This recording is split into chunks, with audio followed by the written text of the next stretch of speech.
Hi friends, எல்லோரும் எப்படி இருக்கீங்க? நல்லா இருக்கீங்களா? இன்றைக்கி சூப்பராகிட்டு பாறை மீன் குழம்பு வைக்க போகிறாங்க. பாறை மீன் 1/2 கிலோ வாங்கியிருக்கேன். இந்த குழம்பு எப்படி வைக்கிறதுன்னு பார்க்கலாம். வீடியோ கடைசி வரை ஸ்கிப் பண்ணாமல் பாருங்கள். வீடியோக்கு பிடிச்சிருந்தா லைக் பண்ணுங்கள், ஷேர் பண்ணுங்கள், கமெண்ட் பண்ணுங்கள், சப்போர்ட் பண்ணுங்கள். முதல் முறையாக பார்க்காத சப்ஸ்கிரைப் பண்ணிவிட்டு பாருங்கங்க. குழம்பு எப்படி பண்ணுறதுன்னு பார்க்கலாம். எங்கள் ஊர் ஸ்டைலில் நான் பண்ண போகிறேன். ரொம்ப நல்லாயிருக்கும். சிலவங்க வந்து மீனை வந்து லாஸ்ட்டில் போடுவாங்க. அந்த மாதிரி போட மாட்டேன். நான் வந்து ஃபஸ்ட்லேயே போட்டு பண்ண போகிறேன். நாங்கள்லாம் அப்படி தான் பண்ணுவோம். ஃபஸ்ட்லேயே போட்டு பண்ணிங்கன்னா குழம்பு வந்து நல்லா டேஸ்ட்டாக இருக்குங்க. அந்த மீன் குழம்போட டேஸ்ட் வந்து ஃபஸ்ட்டே போடும்போது தான் வரும். லாஸ்ட்டில் போட்டேச்சுன்னா நீங்கள் வந்து புளிக்குழம்பு மாதிரி இருக்குங்க, நல்லா இருக்காது. அதனால் இதே மாதிரி பண்ணி சாப்பிடுங்க. தேங்காய் குழம்பு கீரி எடுத்துக்கலாம்.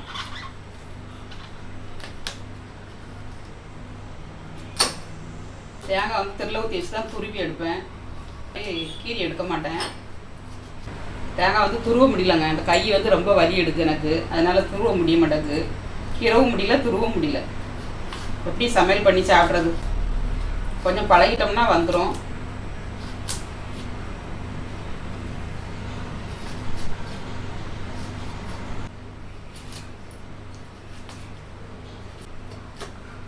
தேங்காய் வந்து கீரி எடுத்துக்கணும். இந்த அளவுக்கு கீரி எடுத்தால் போதும். இப்போ மிக்ஸி ஜாரில் நம்ம ஆட் பண்ணிக்கலாம். ஒவ்வொரு ஊரில் ஒவ்வொரு மாதிரி குழம்பு வைப்பாங்கங்க. எங்கள் ஊரில் நாங்கள் இந்த மாதிரி தான் பண்ணுவோம். டேஸ்ட் வந்து ரொம்ப நல்லாயிருக்கும். இந்த மீனோட ஜூஸ் பூரா இறங்கி குழம்பு வந்து ரொம்ப நல்லாயிருக்கும். லாஸ்ட்டில் போட்டோம்னா அந்த மீனோட சாறு வந்து இறங்காதுங்க. புளிக்குழம்பு மாதிரி இருக்கும், டேஸ்ட்டே இருக்காது. அதனால் இந்த மாதிரி பண்ணி பாருங்கள். குப்பத்து மீன் குழம்புலாம் இந்த மாதிரி தான் வைப்பாங்க. நாங்கள் நாகர்கோவில் சைடில் இந்த மாதிரி தான் பண்ணுவோம். உங்கள் ஊரில் நீங்கள் எப்படி பண்ணுவீங்கன்னு கமெண்ட்ஸ் பண்ணுங்கள்.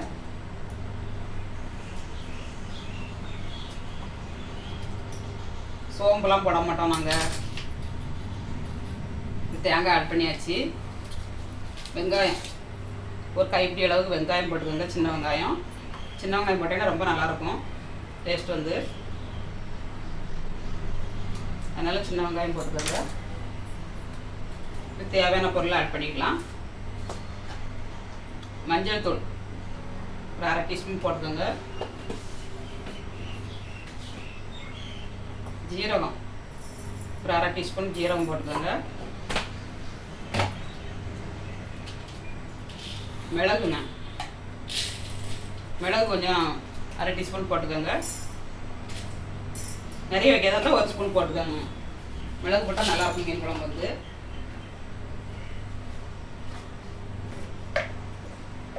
மிளகாத்தூள் போட்டுக்கலாம். 1 ஸ்பூன் மிளகாத்தூள்.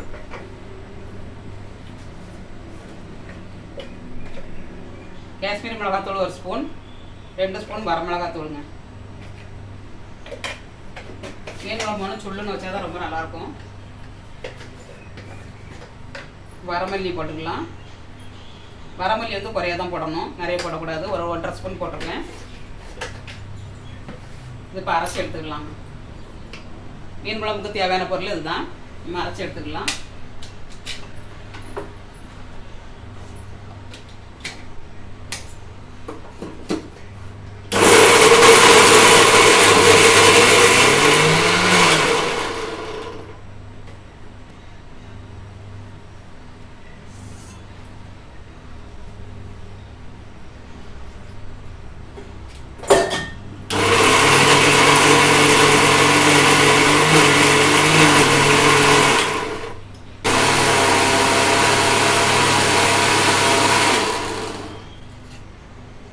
இப்போ மசாலா அரைச்சி எடுத்தாச்சுங்க. இந்த மாதிரி மையாக அரைச்சிக்கோங்க. இப்போ தக்காளி நம்ம அரைச்சி ஊற்றிக்கலாம். முழுசாக கிடந்தால் அப்படியே புறக்கி தூர போட்டுருவாங்க. அதனால் நம்ம ரேஸாக அரைச்சி ஊற்றினோம்னா குழம்பு நல்லாயிருக்கும். நல்ல பழுத்த குழம்பா இருந்ததுன்னா கையை கொண்டு நல்லா பிசைஞ்சு விட்டுக்கோங்க. இது கொஞ்சம் உரக்காயாக இருக்குது. அதனால் கொஞ்சம் ரேஸாக ஒரு சுற்றி போட்டுக்கலாம்.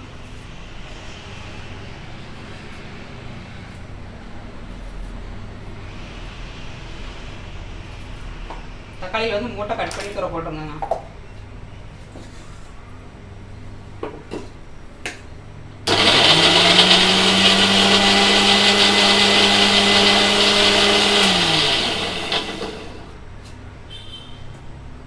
தக்காளியாக அரைச்சாச்சு. இப்போ அடுப்பு ஆன் பண்ணிடலாம்.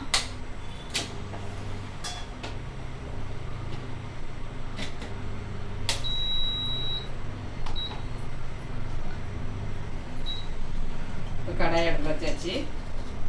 இப்போ நல்லெண்ணெய் விட்டு நம்ம தாளிக்கணுங்க. ஃபஸ்ட்டே தாளிக்கணும்னாலும் தாளிச்சிக்கலாம், லாஸ்ட்டில் தாளித்து ஊற்றுனாலும் ஊற்றிக்கிடலாம். அன்றைக்கி ஃபஸ்ட்டே தாளித்து ஊற்றுறேன்.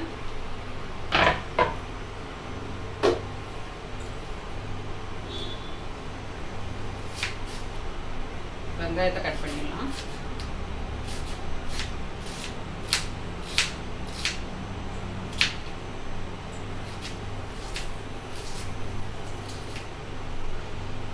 பாதி வெங்காயம் பெரிய வெங்காயம், சின்ன வெங்காயம் காலி ஆயிடுச்சு. சின்ன வெங்காயம் ஒரு கைப்பிடி அளவு போட்டு தாளித்து ஊற்றினோம்னா ரொம்ப நல்லாயிருக்கும். டேஸ்ட் வந்து எங்கள் ஒரு ஸ்டைலில் ஒரு மட்டும் பண்ணி சாப்பிட்டு பாருங்கங்க, அவ்வளோ சூப்பராக இருக்கும் டேஸ்ட் வந்து. ஒரு மிளகாவும் எடுத்துருக்கேன். மிளகாவையும் நம்ம கட் பண்ணி போட்டுக்கலாம். பெரிய மிளகாவாக இருக்குது, அதனால் 2 கட் பண்ணி போட்டுக்கலாம். 2 கட் பண்ணிவிட்டு லேசாக கீறி போடுங்க, நல்லாயிருக்கும்.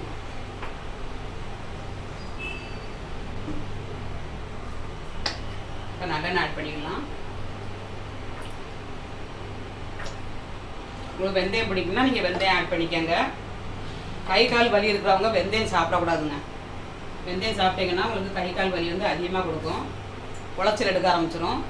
அதனால் வெந்தயம் வந்து ஜாஸ்தி எடுக்காதீங்க.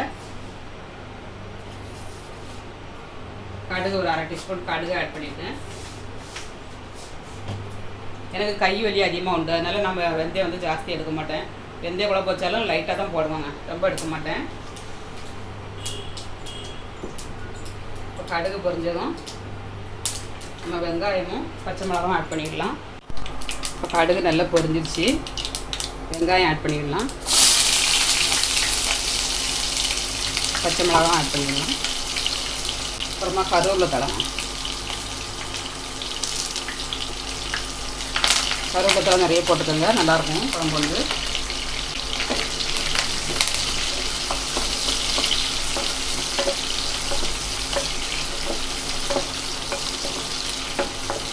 கொஞ்சம் வேகட்டும், நம்ம அப்புறமா தக்காளி ஆட் பண்ணிக்கலாம். வெங்காயம் நல்லா வதங்கிருச்சு, தக்காளி ஆட் பண்ணிக்கலாம். சின்ன தக்காளினா 2 தக்காளி போட்டுக்கோங்க.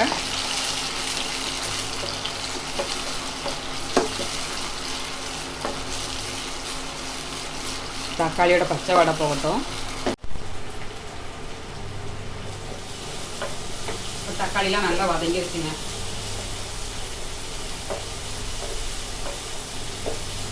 இப்போ மசாலாவை ஆட் பண்ணிக்கலாம்.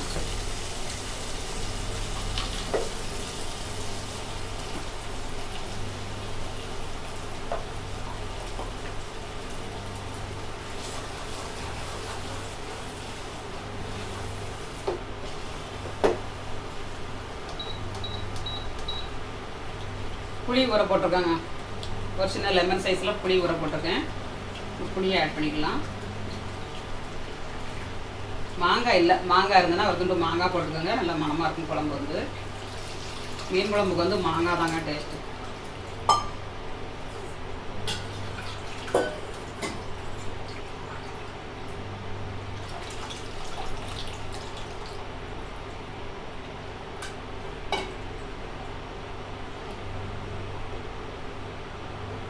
இந்த மாதிரி குழம்பை கூட்டி வச்சுக்கோங்க. நம்ம மிக்ஸி ஜாரில் கொஞ்சம் தண்ணி விட்டு அரிசி ஊற்றிடலாம்.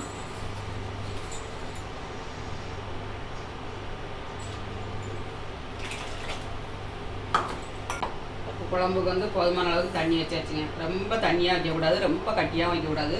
நமக்கு கொதித்து வரும்போது கொஞ்சம் திக்காயிருங்க, அதனால் மீடியமாக இந்த மாதிரி வச்சுக்கோங்க. இதில் வந்து உப்பு ஆட் பண்ணிக்கலாம்.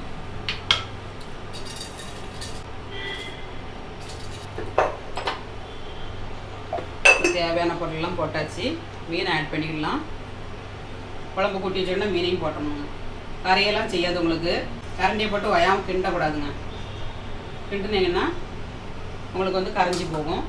இதாக பாருங்க, இந்த மாதிரி இப்படி ரேஸாக சுற்றி கொடுத்து வச்சா போகிறோம். நல்லா கொதிச்சிருங்க. கொதிச்சதுக்கப்புறம் அப்படியே இறக்கிட்டோம்னா போகிறோம். மல்லித்தழை போட்டு அவ்வளோ ஒரு சூப்பராக இருக்கும். மீன் ஒரு பீஸ் கூட கரையாதுங்க. இங்கே கரைஞ்சிரும்னு சொல்லிட்டு லாஸ்ட்டில் போட்டு வைக்காதீங்க. லாஸ்ட்டில் போட்டு வச்சிங்கன்னா உங்களுக்கு புளிக்குழம்பு வெந்தய குழம்பு எப்படி இருக்குமோ அதே மாதிரி தான் இருக்கும். அதனால் இந்த மாதிரி பக்குவத்தில் வைங்க. டேஸ்ட் அட்டகாசமாக இருக்குங்க. மறுபடியும் இந்த மாதிரி செய்ய சொல்லுவாங்க. அந்த அளவுக்கு டேஸ்ட்டாக இருக்கும். இப்போ கொதிக்கட்டும். லாஸ்ட்டில் மல்லித்தழை தூங்கிக்கலாம். எந்த அளவுக்கு தண்ணியாக இருக்குது பாருங்கள் குழம்பு. இந்த அளவுக்கு இருக்கணும். இந்த அளவுக்கு இருந்துச்சுன்னா உங்களுக்கு கரெக்டாக இருக்கும். எவ்வளவு தான் தாளிக்கும் போது கருவேப்பிலை போட்டாலும்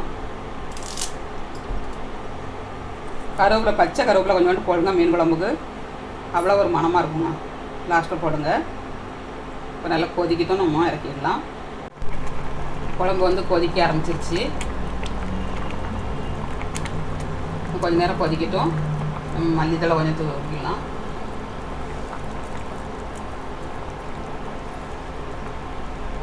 கொஞ்சம் நேரம் கொதிக்கட்டுங்க. அப்புறமா நம்ம அடுப்பு ஆஃப் பண்ணிக்கலாம்.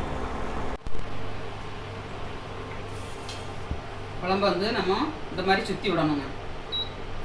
இந்த மாதிரி சுற்றி விட்டிங்கன்னா கரண்டி போட்டு கிண்டவே வேண்டாம். நல்லா கொதிக்க ஆரம்பிச்சிடும். ஒரு 2 நிமிஷம் கழிச்சு நம்ம அடுப்பு ஆஃப் பண்ணிடலாம்.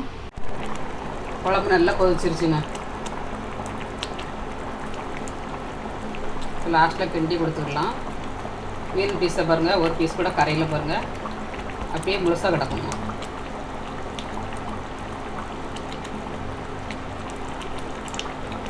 எந்த பீஸாவது கரைஞ்சிருக்கா பாருங்கள். கரையாதுங்க.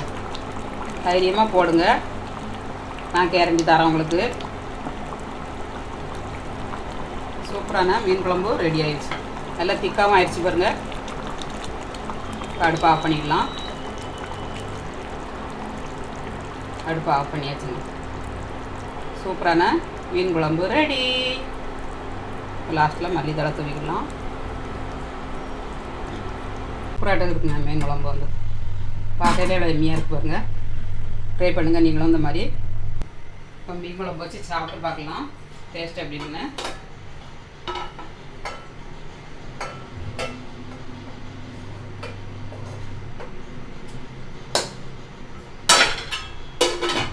சுட சோத்தில் மீன் குழம்பு ஊற்றி சாப்பிட்டோம்னா அவ்வளோ ஒரு டேஸ்ட்டாக இருக்குங்க.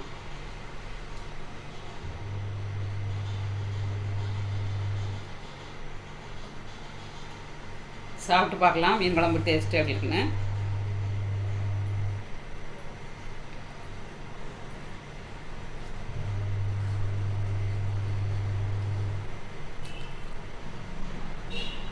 வேறு லெவலில் இருக்குங்க.